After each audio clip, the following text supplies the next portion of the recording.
গতকাল দুপুরবেলা কৈলাসহর চণ্ডীপুর কেন্দ্রের অধীনে কামরাঙ্গাবাড়ি রানীঘাট ৫ নম্বর ওয়ার্ডের মনু নদীর জলে তলিয়ে গিয়েছিল এক যুবক। আজ দুপুরবেলা তার মৃতদেহ উদ্ধার হয় নদীর জল থেকে।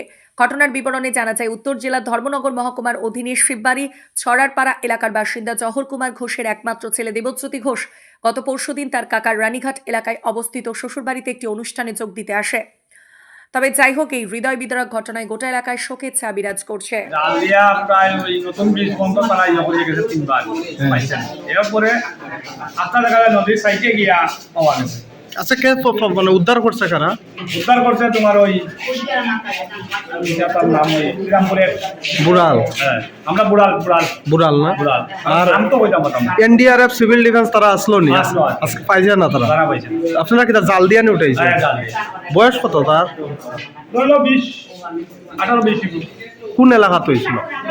এটা রানীঘাট রানীঘাট, রানীঘাট কামরাঙ্গাবাড়ি। কাপড়াবাড়ি। আচ্ছা, তো তার মানে কালকে কয়টার সময় গেছিল তোলাইয়া? অনুমানিক 12:30 মানে একটা মানে 24 ঘন্টার মধ্যে উদ্ধার হয়েছে? হয়েছে। নাই তো না? না, আপনার নামটা? আমার অসুস্থ।